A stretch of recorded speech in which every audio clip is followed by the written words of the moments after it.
Welcome again to Sussex Strong Global.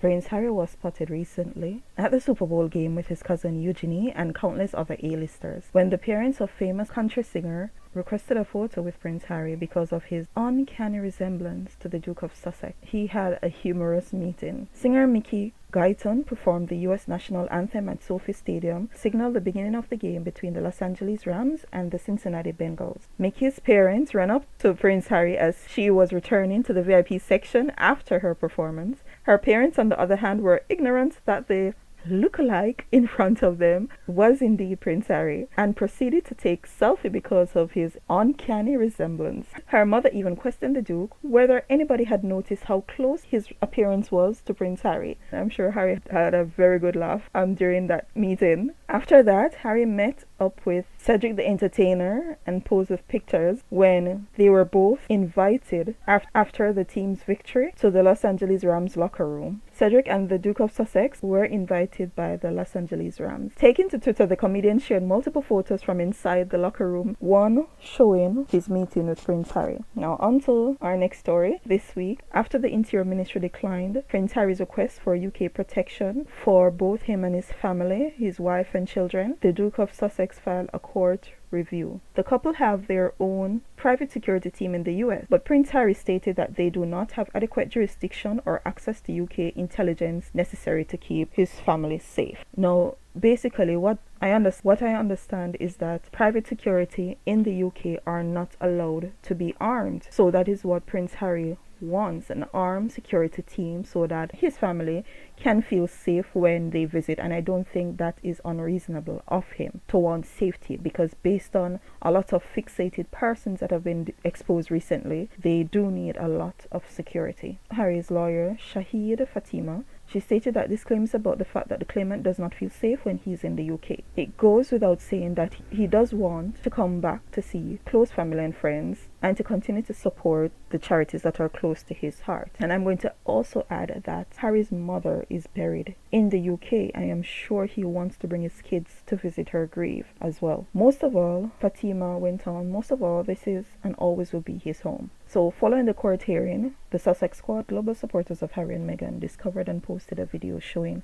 Harry's car being pursued by paparazzi when leaving Welchad last year. The clip, according to the squad, corroborates the Duke's allegation that his family would not be secure in the UK during future trips. And it is really heartbreaking to see the way Prince Harry is being treated, and this comes from the very top. This comes from the royal family, because the Interior Ministry and the Royal Court work together. They are trying to keep this man out of the UK and only bring him back when they want him for photo ops at family or royal events. They don't want his kids there, they don't want his wife there. And basically they are trying to control and use him the way they've been doing all his life. They want to continue that, and know when he's in the UK so that the courts can leak his location and leak when he's coming and such, like they did before they left. Now, I find it very petty and vindictive that his family is treating him this way. I find it very petty and vindictive that his family is treating him this way.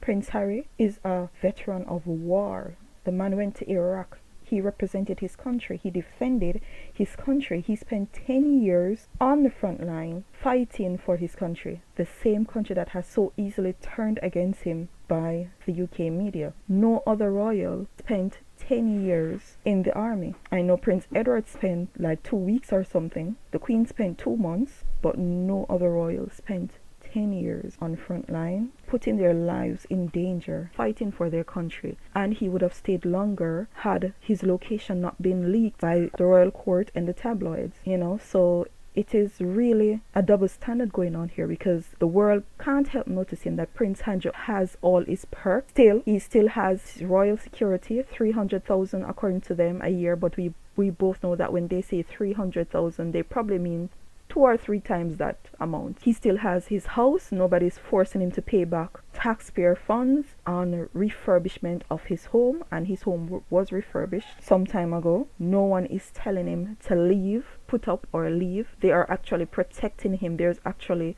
a circle of protection around Prince Andrew.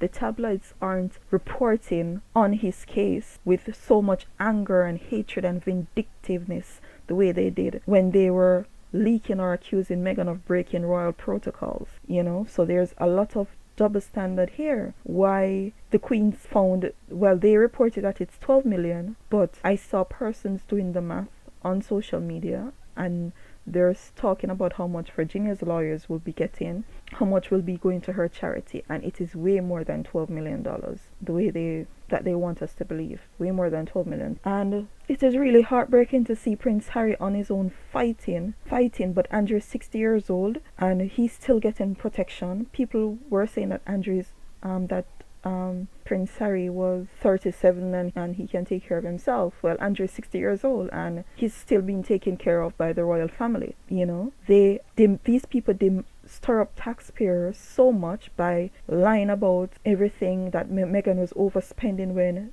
they told her that they didn't have any money to take care of her and she should continue acting. And the clothes that she wore were clothes that she had before she joined the family. So when she went on royal engagement, she would wear these clothes and they would report it as Meghan spending big on clothes, because they wanted her to look like the servant that they think she should be. They think that she should look like a servant, and so they gave her and her husband the servants' quarters, while they gave everybody a mansion to live in. Everybody else lived in a mansion. Harry and Meghan was given servants' quarter that they had to dip in their pocket to buy furnishings for the home. It only cost 2.4 million to refurbish, and they had to still dip in their pocket to help fund the furnishing of the home. And Meghan didn't complain. They didn't complain about the house. They took it, and Meghan was willing to stay in a situation like that because she loved her husband. Even people that are further along in the line of succession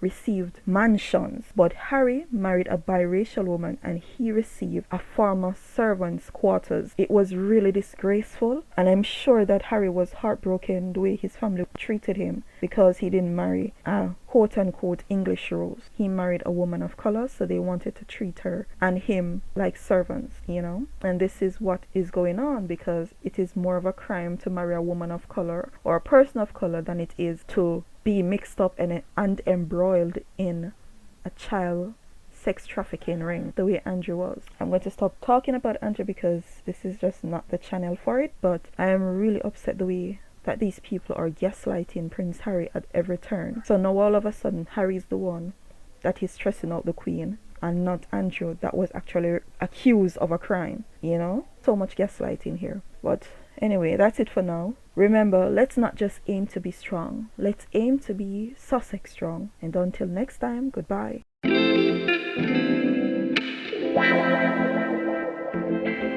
Getting somewhere. Yeah, we all up in this shit. Yeah.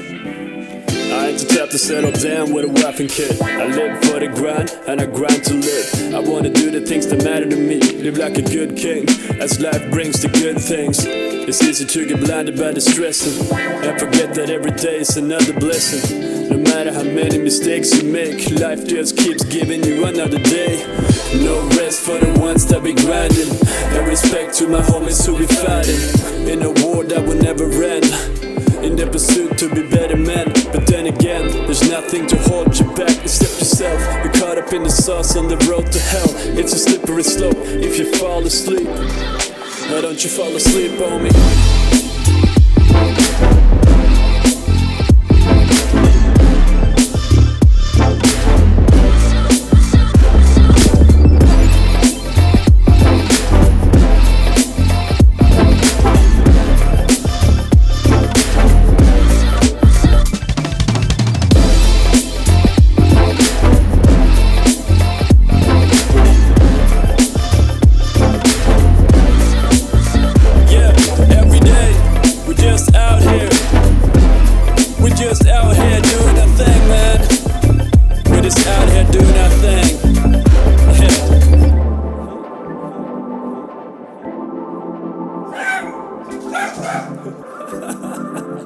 Yeah, that shit, alright. Let's get it. This ain't a time to be tripping. Time to get on with your life, get your vibes right. Man, fuck chasing women, they are wasting your time. They just think about themselves, playing games on your mind. time to pull this shit together. Focus on your grind, getting busier than ever. Cause nothing feels better than to follow your dreams. Find your passion, cause without it your whole life gonna be lacking. We out to getting mad stacks every day. We don't got time for your video games, cause we got purpose and nothing's gonna stand in the way. We're gonna do what they can't do, so get on my face. So whatever you say ain't gonna mean shit. The only thing that matters in this game is taking action. So get over yourself and wake the fuck up.